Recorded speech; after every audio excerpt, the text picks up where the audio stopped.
ինձ համար մեծ պատիվ է լինել մասը Հայաստանի համար այս նշանակալի, այս պատմական պայքարի, կրել դրա բոլոր դժվարությունները և ձեր առջև կանգնել բաց ճակատով։ Մեկ տարվա ընթացքում մենք ունեցել ենք շատ հետաքրքիր տարի, ամեն օր մի հետաքրքիր մարտահրավեր, մի հետաքրքիր խնդիր, բայց բոլոր խնդիրները հաղթահարել ենք պատվով և դրա ապացույցը այն է, որ բոլորս իրար հետ այսօր Հանրապետության հրապարակը ողողել ենք դրական էներգիայով։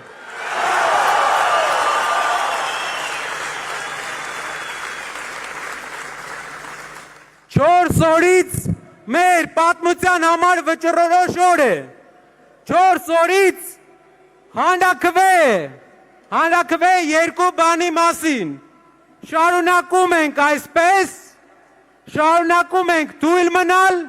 շարունակում ենք թույլ տալ հարևաններին օգտագործել մեզ, թե կանգնում ենք և մեր մեջքը ամրացնում և սկսում ենք զարգանալ։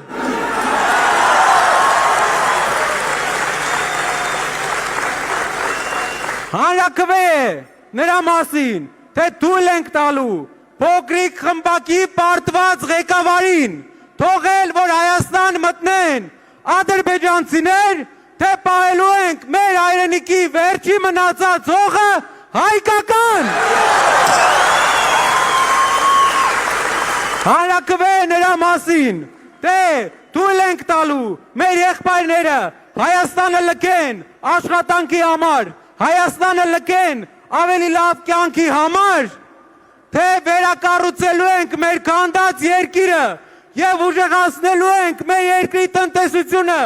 բարեկեցություն ենք բերելու հայ ընտանիքներին և այնպես ենք անելու, որ հայերը էլ չգնան։ Ով ցանկանում է ապրել ադրբեջանցիների հետ, կարող է քվեարկել ՔՊ-ի համար։ Ով ցանկանում է հայկական վերջին հողը, մեր հայրենիքի 10%-ը պահպանել հայկական, ուժեղացնել, քվեարկում է ուժեղ Հայաստանի համար։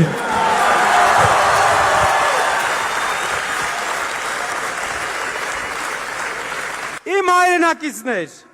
ես ուզում եմ ձեզ մի բան ցույց տալ։ Հարևան երկրի առաջնորդը միջոցառում է կազմակերպում 15 օր հետո Մեղրիից 10 կիլոմետր հեռավորության վրա, որտեղ Նախիջևանում նրանք հայտարարում են ֆորում արևմտյան ադրբեջանցիների վերադարձի մասին իրենց կարծիքով։ Սա լինելու է ընտրությունից ընդամենը 11 օր հետո։ Ադրբեջանի ղեկավարը, Ադրբեջանի նախագահը հայտարարել է 3 ամիս առաջ, որ իրենք պետք է վերադառնան այստեղ, ոչ թե տանկերով, այլ ավտոմեքենաներով, որ իրենք պետք է իբր վերադառնան իրենց պատմական հողեր, բառացի։ Ադրբեջանի հոգևոր առաջնորդը հայտարարել է, որ Հայաստանում կան 400 մզկիթ, որ պետք է վերակառուցվի։ Հայաստանի ազգային ժողովի նախագահը հայտարարել է, որ ադրբեջանցիները ու հայերը պետք է սովորեն իրար հետ ապրել և նա չի բացառում, որ ինչ որ ադրբեջանցիներ կգան Հայաստան ապրել։ Հայաստանի սոցապ նախարարը, մեր երկրի սոցապ նախարարը կանգնում է ազգային ժողովի ամբիոնից և ասում է, որ մենք պետք է սովորենք միատարր ազգ որպես ապրենք։ Ոչ միատարր ազգ, ուրիշ ազգերի հետ պետք է գան քաղաքացիություն ստանան, այլ ազգը, որ ազգն է ուզենալու այստեղ գալ, էդում համար է տեղ բացում։ Ինչն է մեր ծրագիրը։ Մեր ծրագիրը դեմ կանգնելն է դրան։ Մենք ցույց ենք տալի ձեզ մի փաստաթուղթ, որը կբաժանվի ձեզ։ Այս փաստաթուղթը սեղմ օրինակ է Արևմտյան Ադրբեջան պետության կողմից, Ադրբեջանի պետության կողմից տպված կոնցեպտի, որտեղ նրանք գրում են, թե ինչ են անելու Հայաստան վերադարձի համար։ Սա դուք կարող եք տեսնել ավելի մեծ գրքով, կարող ենք բոլորին ներկայացնել։ Սա իրենց պետության կողմից ֆինանսավորվող քաղաքականություն է եւ այնտեղ գրված է, ցիտում եմ. Հայաստան կոչվող տարածքում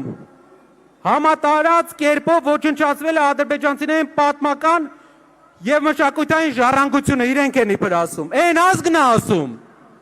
որ ամբողջ Դաշտային Ղարաբաղը վերածել է անհայ տարածքի, որ ամբողջ Լեռնային Ղարաբաղից հայերին զտման է ենթարկել, որ Նախիջևանում խաչկարեր է ոչնչացրել։ Իրենց ասելով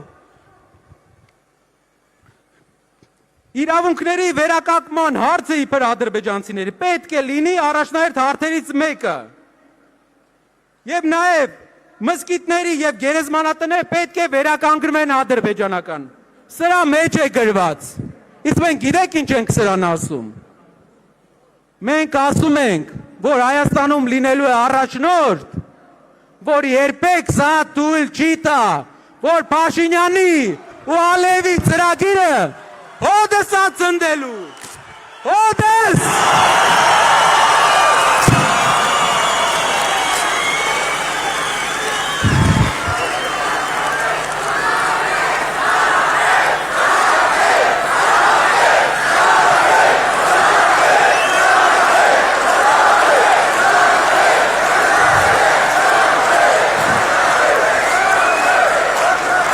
Գնացեք հանրակրվեի, մերժեք փոքրիկ խմբակին, գնացեք ընտրության, լուծեք Հայաստանի ամենակարևոր հարցը, հայկականության հարցը, 4 օր ձեր շրջապատին ասեք, խնդրում եմ, գնացեք, որ գնան։ Գնացեք, որ նրանք չգան։ Իրար հետ ժողովուրդ, իրար հետ 4 օր, պատմական օր, եւ մենք կերտելու ենք մեր ուժեղ Հայաստանը փոփոխությունների համար, փոփոխությունների համար,